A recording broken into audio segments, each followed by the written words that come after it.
Hello everyone, welcome to my YouTube channel let's study साथ साथ। तो जैसा कि आपको पता ही है, इस चैनल पर EMRS के जो इम्पॉर्टेंट राइटर्स हैं, EMRS TGT PGT English subject, ठीक है। तो इसके जो इम्पॉर्टेंट राइटर्स EMRS सिलेबस में मेंशन हैं, उन राइटर्स के इम्पॉर्टेंट MCQs को हम प्रैक्टिस करते हैं डेली, ठीक है।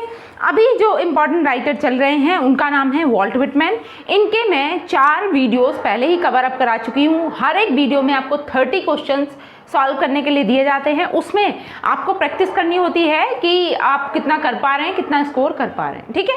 चलिए फिर आज की वीडियो शुरू करते हैं। इंपॉर्टेंट क्वेश्चंस हैं और ज़्यादातर क्वेश्चंस आज के जो होंगे वो ओ कैप्टन माय कैप्टन, जो इंपॉर्टेंट वर्क है वॉल्ट विटमैन का, उससे है, ठीक है, और लीव्स ऑफ ग्रास से है, ठीक है। तो शुरू करते हैं आज की वीडियो।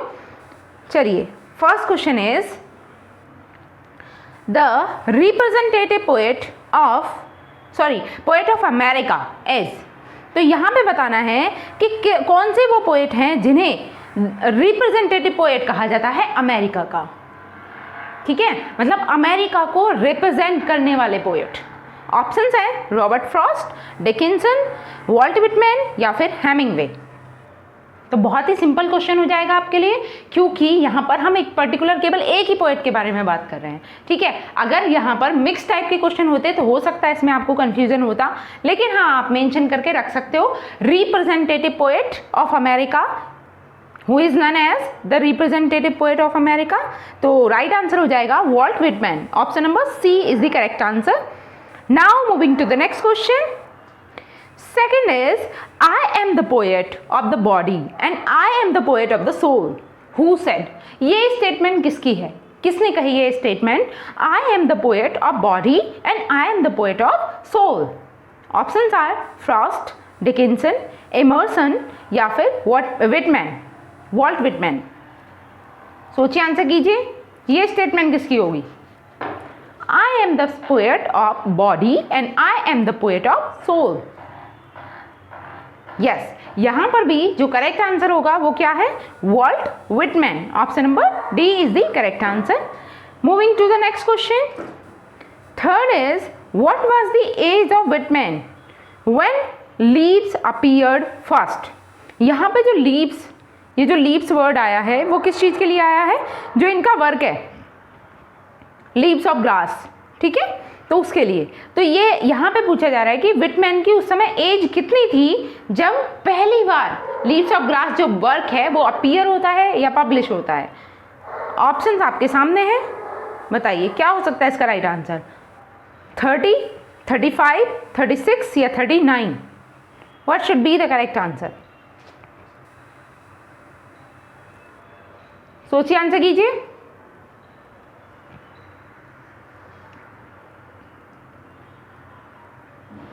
यस, यहाँ पर जो राइट आंसर होगा वो है 36। Option number C is the correct answer. Now moving to the next question. Fourth is leaves of Grass appeared on. तो यहाँ पे एग्जैक्टली पूछा जा रहा है कि लीव्स ऑफ ग्रास जो है वो कब अपीयर होता है। देखिए, कंफ्यूज नहीं होना है। थर्ड क्वेश्चन में यहाँ पर वॉल्ट विटमैन की एज पूछी जा रही थी कि वो किस एज के थे जिस समय लीव्स ऑफ ग्रास अपीयर होता है। अब यहाँ पर लीव्स ऑफ ग्रास की पब्लिकेशन पूछी जा रही है कि वो अपीयर कब होता है या पब्लिश कब होता है। 4 जुलाई 1855, 5 जुलाई 1855, 6 जुलाई 1855 और 2 जुलाई 1855। तो बताइए क्या हो सकता है इसका राइट आंसर? देखिए, इस तरीके के क्वेश्चन कंफ्यूज करने के लिए क्रिएट किए जाते हैं ये ऑप्शंस, क्योंकि जैसे एग्जैक्टली हमें ईयर पता है, ठीक है, लेकिन ये कंफ्यूज किस में कर रहे हैं? डेट को लेकर, ठीक है। ध्यान रखना है क्या होगा इसका करेक्ट आंसर। सोचिए, आंसर कीजिए। लीव्स ऑफ ग्रास, हालांकि लीव्स ऑफ ग्रास के कई बार मल्टीपल एडिशंस पब्लिश हुए थे बाद तक, ठीक है, लेकिन पहली बार जो अपीयर हुआ ये पूछा जा रहा है। Leaves of grass appeared on the 4th July 1855. Option number A is the correct answer. Now moving to the next question. Question number 5th is how many editions came out of Leaves of Grass? तो Leaves of Grass के total कितने editions आते हैं? देखिए, इसी question में पूछ लिया गया है ये क्वेश्चन भी। ऑप्शन है 8, 9, 10, 11। सोचिए, आंसर कीजिए, कितने एडिशंस पब्लिश होते हैं लीव्स ऑफ ग्रास के? क्या हो सकता है इसका राइट आंसर?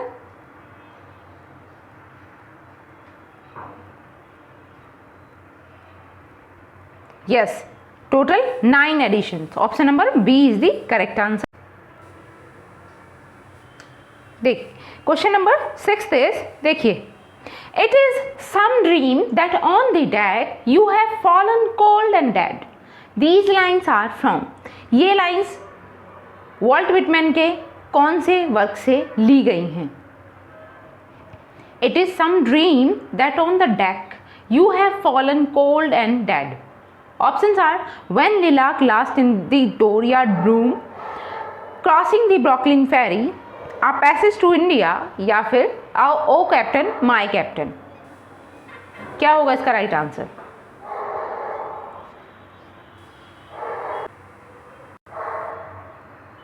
सोचिए, आंसर कीजिए।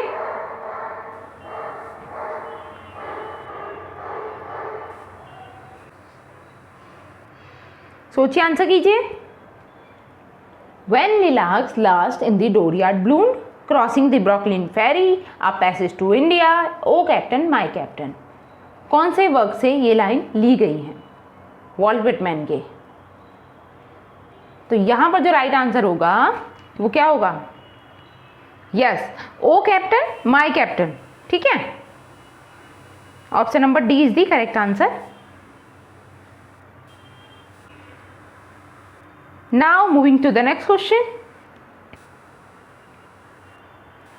7th is, but I with mournful tread walk the deck, my captain lies fallen cold and dead. These lines are from Whitman's. ये लाइन विटमैन के कौन से वर्क से हैं?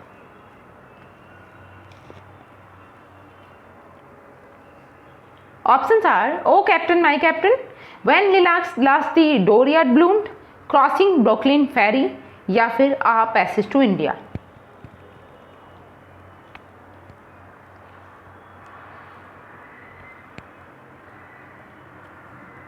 Yes, what should be the right answer? But I with mournful tread walk the deck, my captain lies fallen cold and dead। तो ये भी आप इजीली आंसर कर सकते हो। इससे पहले वाले में भी एक लाइन तो सेम ही थी। Yes, O captain my captain से ही ये लाइंस भी हैं। Now moving to the next question. Question 8 is, Walt Whitman got his didactic novel published in the new world in 1842। What was the title of the novel? इस novel का title क्या था? Options है animals, beginning my studies, Franklin Evans, और the inebriate, a tale of the times, none of these. बताइए क्या हो सकता है इसका राइट आंसर?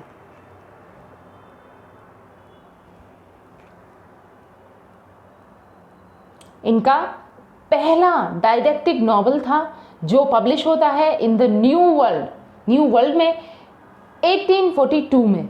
ठीक है, और उस डाइडेक्टिक नॉवल का यहाँ पर टाइटल पूछा जा रहा है कि क्या होगा?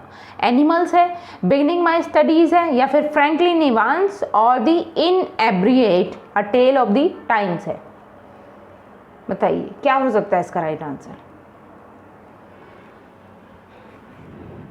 सोचिए, आंसर कीजिए।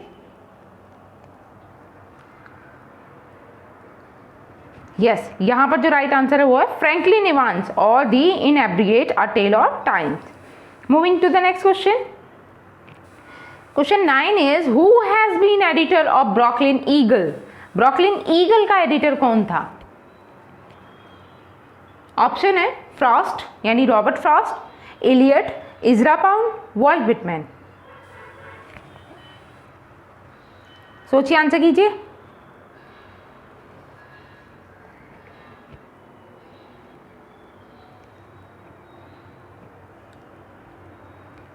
Yes, what should be the right answer? Who has been editor of Brooklyn Eagle?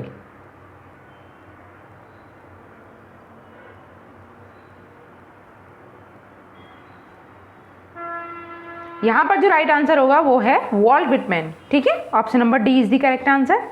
Moving to the next question. Question 10 is Walt Whitman edited an anti-slavery paper in Brooklyn.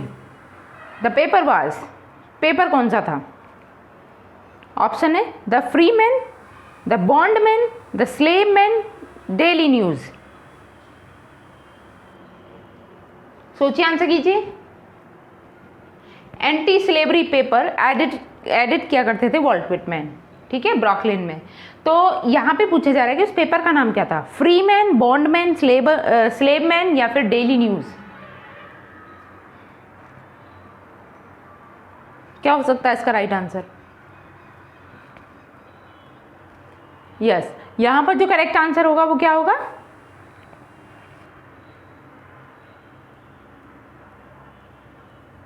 The Freeman. Option number A is the correct answer. Next is question 11। How many poems were in the first edition of leaves of grass? Leaves of grass के पहले addition में total कितनी poems publish होती हैं? जैसे कि आप जानते हैं कि लीव्स ऑफ ग्रास जो इनका वर्क है ना, ये एक पोएटिक कलेक्शन है। इसमें इनकी पोएम्स का एक पूरा कलेक्शन पब्लिश हुआ था। पहली बार कब पब्लिश हुआ ये भी आप जान चुके हैं, 4 जुलाई को पब्लिश होता है, 1855 में पब्लिश होता है, ये ध्यान रखना। पहला एडिशन आता है 1855, 4 जुलाई, ठीक है। तो इसमें इनकी टोटल कितनी पोएम्स पब्लिश हुई थी? 12, 13, 15, 14? सोचिए, आंसर कीजिए।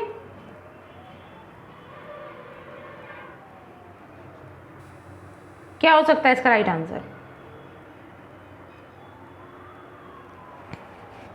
How many poems were in the first edition of leaves of grass? तो यहां पर जो राइट आंसर होगा वो है 12। Option number A is the correct answer. Next is question number 12। The first song of my self presents a symbolic man of. बताइए, ये जो इनका पहला सॉन्ग है जिसका नाम है song of my self, present क्या करता है, कौन सा सिंबॉलिक मैन को प्रेजेंट करता है? 19th सेंचुरी का सिंबॉलिक मैन, 20th सेंचुरी का, 21st सेंचुरी या फिर 22nd सेंचुरी? क्या हो सकता है इसका राइट आंसर? और आज के जितने भी क्वेश्चंस हम कर रहे हैं वो सारे मैंने क्वेश्चन कहाँ से लिए हैं? तो ये सुधीर के SK अरोड़ा वाली जो बुक है उससे ये क्वेश्चंस मैंने सारे लिए हैं आज वाले वीडियो के, ठीक है। आप चाहो तो उन्हें मैच भी कर सकते हो, देख भी सकते हो। बहुत से बच्चों के पास वो बुक भी होगी जो स्पेशली LT ग्रेड के लिए जो बनाई गई है।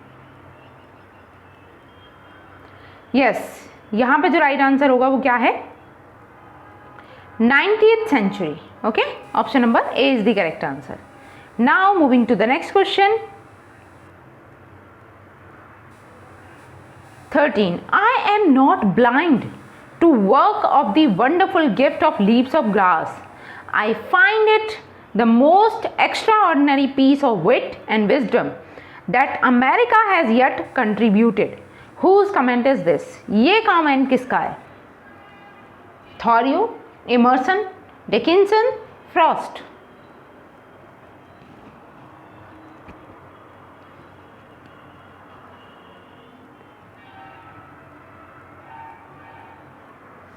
देखिए, ये वॉल्ट विटमैन के ये एक particular work leaves of grass के लिए अपनी स्टेटमेंट दे रहे हैं। यहाँ पर कौन से राइटर हैं ये आपको पहचान करनी है। लीव्स ऑफ ग्रास के बारे में ये कह रहे हैं, I am not blind to the work of the wonderful gift of leaves of grass, I find it the most extraordinary piece of wit and wisdom that America has yet contributed.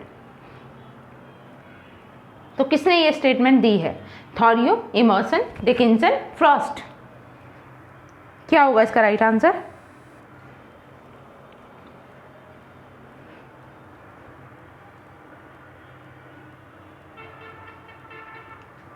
Yes, यहां पर जो right answer होगा वो है Emerson. Option number B is the correct answer, Emerson. Now moving to the next question. 14 is Whitman is wonderful good. Who said? ये किसने कहा है विटमैन को? Whitman is wonderfully good. यहाँ पर वंडरफुल ना आके वंडरफुल्ली कर लीजिए, wonderfully good. Options are Thoreau, Emerson, Dickinson या फिर फ्रॉस्ट। ये विटमैन के विषय में कौन कहते हैं ये आपको बताना है। सोचिए, आंसर कीजिए। थॉरियो, इमर्सन, डिकिंसन या फिर Frost.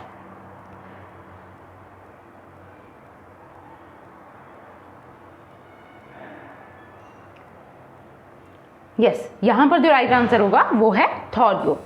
Option number A is the correct answer. Moving to the next. Yes, question number 15 is which book was revised by Whitman many times. कौन सी बुक थी जिसको बार बार विटमैन के द्वारा रिवाइज करा गया। ऑप्शन है leaves of grass, passage to India, November, बो या फिर नन ऑफ दीज। क्या हो सकता है इसका right answer. Which book was revised by Whitman many times. तो ये हम देख चुके हैं कि इनका जो लीव्स ऑफ ग्रास का एडिशन था, पोइटिक कलेक्शन था, उसको भी इन्होंने 9 टाइम रिवाइज किया था, एडिट किया था। ठीक है, तो राइट आंसर क्या हो जाएगा, leaves of grass. Option number A is the correct answer. Now moving to the next question. 16 is wait a minute. Yes, question number 16. In 1883, the first biography entitled Walt Whitman appeared. Who wrote it? देखिए, 1883 में एक biography publish होती है। Biography किसकी थी, जिसका नाम था वॉल्ट विटमैन। ठीक है, किसने लिखी थी इस बायोग्राफी को। ऑप्शन है रिचार्ड एम बोक, इमर्सन, ऑलिवर एल्टोना या फिर नन ऑफ दीज। इन्हीं में से आपको 3 ऑप्शंस में से चूज करके बताना है क्या हो सकता है इसका राइट आंसर। कौन सा वो राइटर था जिसने एक बायोग्राफी लिखी और बायोग्राफी का नाम था वॉल्ट विटमैन, और कब पब्लिश होती है वो 1883 में पब्लिश होती है। सोचिए, आंसर कीजिए।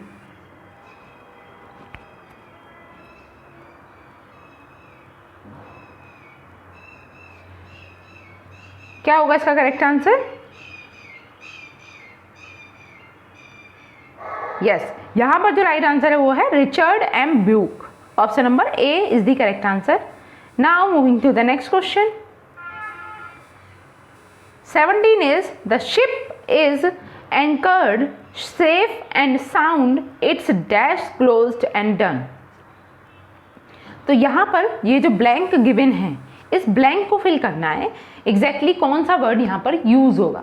The ship is anchored safe and sound, it's dash closed and done. Option है बोयाज, जर्नी, ट्रैवल या फिर नन ऑफ दीज। कौन सा वर्ड मोस्ट सुटेबल है जो यहाँ पर आना चाहिए। सोचिए, आंसर कीजिए। बोयाज है, जर्नी है, ट्रैवल है। क्या हो सकता है इसका right answer.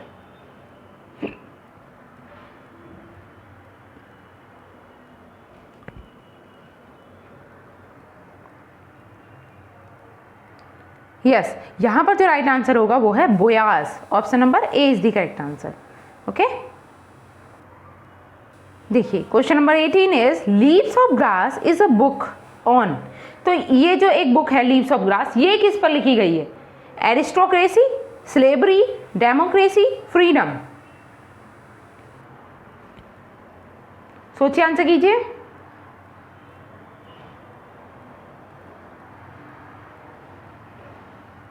What should be the right answer?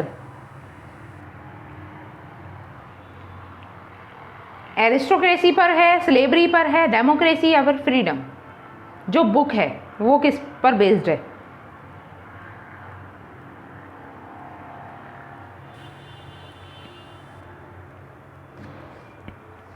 Yes, it is based on democracy. Option number C is the correct answer. Moving to the next question. 19 is the poem O captain my captain appeared in. ये जो poem है वो कब देखने को हमें मिलती है। 1865, 1866, 1867, 1868। सोचिए, आंसर कीजिए।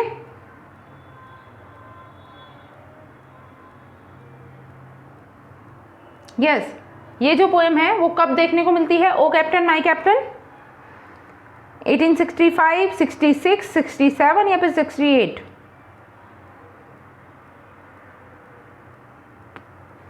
यस, इसकी जो पब्लिकेशन ईयर है वो क्या है?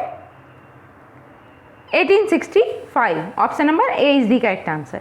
Now moving to the next question. 20th is O captain my captain is an elegy on the death of. आप जानते ही हैं ये एक इलेजी है, किसकी मृत्यु पर ये लिखी गई है? Options are Abraham Lincoln, Abraham Clinton, Kennedy या फिर none of these.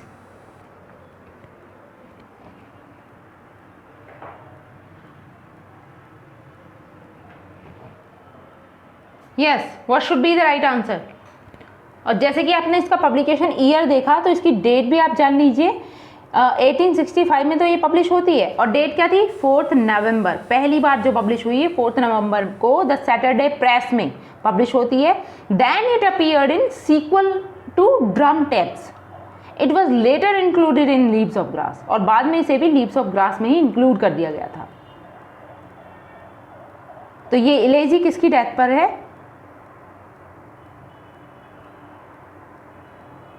Yes, Abraham Lincoln. Option number A is the correct answer. Captain किसे बोला गया है? तो अब्राहम लिंकन को ही कैप्टन बोला गया है। ठीक है, now moving to the next. 21 is O captain my captain is Whitman's elegy from. अब यहाँ पर बताना है कि ये इलेजी तो है वॉल्ट विटमैन की, और हमने ये भी जान लिया कि अब्राहम लिंकन की मृत्यु पर है, लेकिन ये कौन से कलेक्शन से है पोएम? लीव्स ऑफ ग्रास से, एनिमल्स से, पैसेज टू इंडिया। तो इसके बारे में हम अभी जिक्र कर चुके हैं कि इस पोएम को पहले तो ये किस में पब्लिश हुई थी? द सैटरडे प्रेस में। 4 नवंबर 1865 को ये पब्लिश होती है पहली बार। ठीक है, फिर ये एक सीक्वल में देखने को हमें मिलती है, और सीक्वल का नाम था ड्रम टैप्स। ठीक है, उसमें भी देखने को मिलती है। क्या नाम था? Drum taps. ठीक है, इस सीक्वल में पहले आपको ध्यान रखना है सैटरडे प्रेस, फिर उसके बाद ड्रम टैप्स, देन इसको बाद में लीव्स ऑफ ग्रास जो पोएटिक इनका कलेक्शन होता है उसमें इंक्लूड कर दिया जाता है इस पोएम को। ठीक है, ध्यान रखना है। तो यहाँ पर जो राइट आंसर होगा वो क्या होगा? Leaves of grass. Option number A is the correct answer. चलिए next question. Abraham Lincoln was the president of America from. तो अब्राहम लिंकन की, जैसे आपको पता है इनकी डेथ पर ये इलेजी है, तो अब्राहम लिंकन का जो एज अ प्रेसिडेंट उनका जो कार्यकाल रहा वो यहाँ पर पूछा जा रहा है। 1861 से 1865, 1865 से 1870, 1890 से 1900 या फिर 1900 से 1910। बताइए इनका कार्यकाल कब कब रहा या कौन से पर्टिकुलर एरा में थे अब्राहम लिंकन, अमेरिका के प्रेसिडेंट? सोचिए, आंसर कीजिए। क्या हो सकता है इसका right answer? Yes, what should be the right answer? 1861 to 1865. Option number A is the correct answer. Next is Lincoln wants to make an end of. Lincoln जो थे, अब्राहम लिंकन जो प्रेसिडेंट थे अमेरिका के, वो क्या चाहते थे? किस चीज़ का खात्मा, किस चीज़ का अंत करना चाहते थे? Poverty, property, slavery, freedom. बताइए बेस्ट ऑप्शन क्या होगा इसमें से? Lincoln wants to make an end of poverty, property, slavery या फिर फ्रीडम। सोचिए, आंसर कीजिए।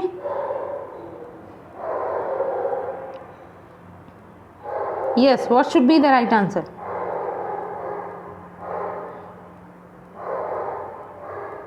यहां पर जो करेक्ट आंसर होगा वो है slavery. Option number C is the correct answer. Slavery को खत्म करना चाहते थे, गुलामी को। चलिए question number 24। Abraham Lincoln had two ways a civil war against the. बताइए किसके अगेंस्ट इन्हें सिविल वॉर लड़ना पड़ा था अब्राहम लिंकन को? ऑप्शन है southern states, northern states, eastern states या फिर नन ऑफ दीज। किनके खिलाफ इन्होंने सिविल वार लड़ा था अब्राहम लिंकन ने? Southern states, northern states, eastern states या फिर नन ऑफ दीज। क्या होगा इसका राइट आंसर? सोचिए, आंसर कीजिए।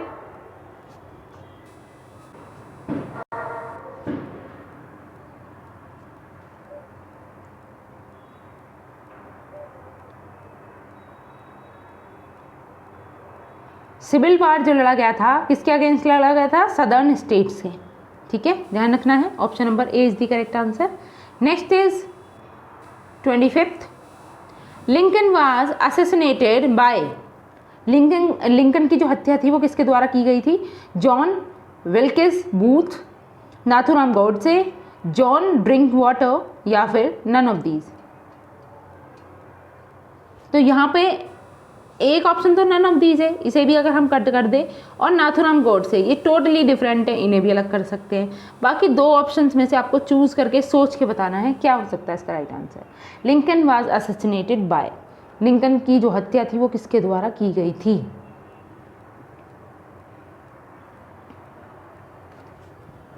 यस, यहाँ पर जो राइट आंसर होगा वो है John Wilkes Booth. Option number A is the correct answer. Next is 26th, the ship in O captain my captain is. जो ओ कैप्टन माई कैप्टन में शिप था, जहाज था, वो था ब्रिटेन, यूरोप, यूनाइटेड स्टेट्स या फिर यूनाइटेड किंगडम। कहाँ पर था? ब्रिटेन में, यूरोप में, यूनाइटेड स्टेट्स में, यूनाइटेड किंगडम में। आप ब्रिटेन और किंगडम एक ही मान सकते हो, तो आप एक को कट करके नन ऑफ दीज कर लीजिए। बताइए क्या हो सकता है इसका राइट आंसर? सोचिए, आंसर कीजिए।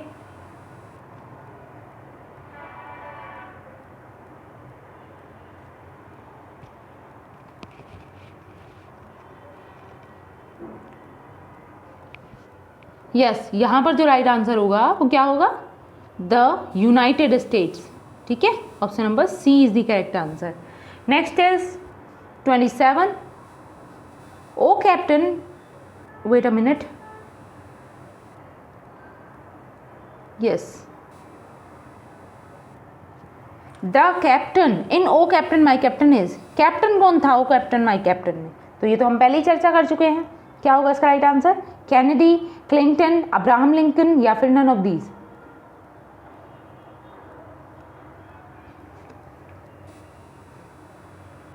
तो क्या होना चाहिए यहाँ पर right answer? Abraham Lincoln. Option number C is the correct answer. Next is 28, the poem O captain my captain has 3 stanzas of. तो पोएम टोटल बहुत छोटी सी पोएम है ये ओ कैप्टन माई कैप्टन की। इसमें केवल 3 स्टेंजाज हैं और तीनों स्टेंजा में, हर एक स्टेंजा में कितनी लाइन्स हैं ये पूछा जा रहा है यहाँ पर। ऑप्शन है 4 लाइन्स, 6 लाइन्स, 7 लाइन्स या फिर 8 लाइन्स। बताइए क्या हो सकता है इसका right answer? 4 lines, 6 lines, 7 lines या फिर 8 lines.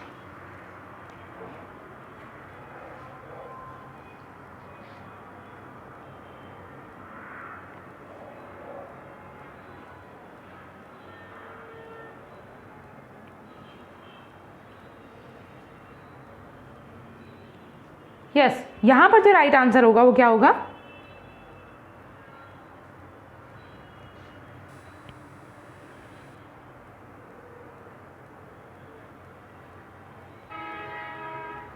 Eight lines each. Option number D is the correct answer. हर एक स्टेंजा में टोटल 8 लाइन्स हैं। Moving to the next 29, my captain does not answer. देखिए, my captain does not answer his dash are pale. तो यहाँ पे जो blank है उसमें क्या आएगा ये यहाँ पर पूछा जा रहा है।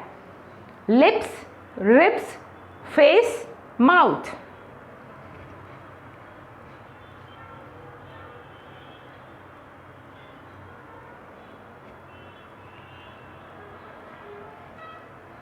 और ये लाइन कंप्लीट कर लेते हैं। यहाँ पर है पेल एंड स्टिल। ठीक है, लाइन क्या है, my captain does not answer, his dash are pale and still.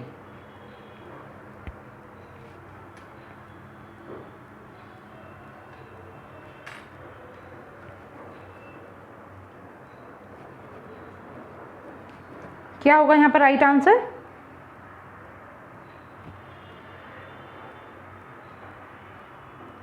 Yes, correct answer is lips. His lips are pale and still. Option number A is the correct answer. Next is question number 30. My father does not feel my arm. He has no dash nor will. तो इस blank में क्या आना चाहिए? Heart, head, pulse, feelings.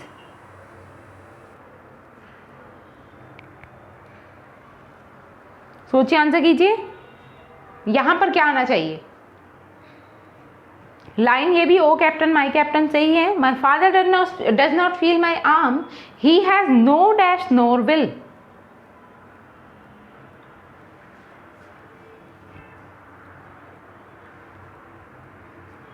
तो क्या होना चाहिए यहां पर राइट आंसर? यस, यहां पर जो राइट आंसर है वो है पल्स। ठीक है, he has no pulse nor wills. Option number C is the correct answer. Okay then, आज के लिए हम इतना ही रखेंगे। आई होप मेरी वीडियो आपको अच्छी लगी होगी, और अगर वीडियो अच्छी लगी है तो आपको इसको लाइक करना है, शेयर करना है, चैनल पर नए हैं तो चैनल को सब्सक्राइब भी करना है, ठीक है। और साथ ही अगर आप कोई सजेशन देना चाहते हैं और बताना चाहते हैं कि वीडियो कैसी लग रही है आपको, तो कमेंट बॉक्स में लिखकर आप बता सकते हैं। मिलते हैं नेक्स्ट वीडियो में, तब तक के लिए thanks for watching, keep learning and keep supporting me. Thank